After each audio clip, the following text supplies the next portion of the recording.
কুরবানি হবে কি হবে না এখনো পর্যন্ত ঠিক হয়নি। আমরা নিশ্চয়ই চাইবো কুরবানি হোক, মানুষ তার আদব কায়দার মধ্যে থেকে কুরবানি দিক।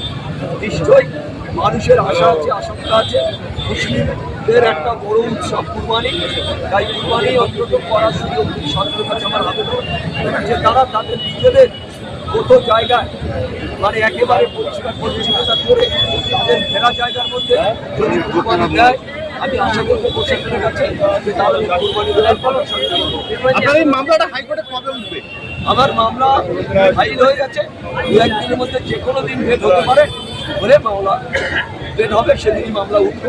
আপনার পক্ষ থেকে হাইকোর্টের কোন আইনজীবী? আমি সেটা তো এখন বলবো না, এখন অনেকই তো চোর আছে, আমার তার পায়ে চলতে দেখতে পারে। আমি শুনছি যিনি এখান থেকে জিতেছেন তিনি বিজেপির কাছে চলে যাওয়া হয়ে গেছে, যে আমার যেন এমএলএ পদটা না যায়, তিনি বিজেপির এক হেভিওয়েট নেতার বাড়িতে হাজির হয়েছে। তা এখন আমি কার কোন উকিল দেবো সে তো তার কাছেও হাজির হতে পারে, সেই জন্য তো আমি কারোর নাম বলছি না। হাইকোর্টে আপনারা দেখতে পারবেন নেক্সট উইকে, এই উইকের মধ্যে যে কেস উঠেছে, কি অর্ডার হচ্ছে, আপনারা সবাই বাংলার মানুষ জানবে, ক্যানিংয়ের মানুষ। ক্যানিং পূর্বের বিদায়ী বিধায়ক যে জায়গায় আপনি বসে সভা করছেন, ইলেকশন চলাকালীন সঠিকভাবে সভা করতে পারেননি, আর আজকে কার্যত তিনি ঘরবন্দি, কি বলবেন? কে কি ঘরবন্দি, কে কোথায় আছে আমার দেখার দরকার নেই।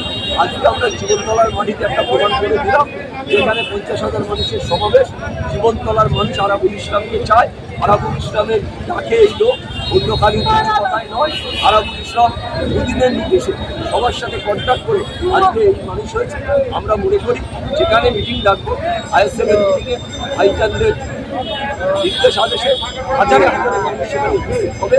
এটা আমার ধারণা, শুধু ধারণা নয়, মানুষ প্রচুর অ্যাক্টিভ, তারা আইএসএফের নেতৃত্বের সাথে থেকে লড়াই করবে, প্রচুর মহিলারাও অ্যাক্টিভ। তাই আমরা চাই ক্যানিং বিধানসভা আগামী দিনে আরও ভালো জায়গা যাবে, আগামী দিনে আরও লড়াই হবে। আমি সমস্ত রাজ্যবাসীকে শুভেচ্ছা, অভিনন্দন, ভালোবাসা জানিয়ে ক্যানিং পূর্ব বিরোধী শূন্য, ক্যানিং পূর্ব বিরোধী শূন্য সামনে পঞ্চায়েতে আপনারা কি টার্গেট আছে? এখনো দেরি আছে, সেটা সময় কথা বলবে, নিশ্চয়ই আপনারা জানবেন।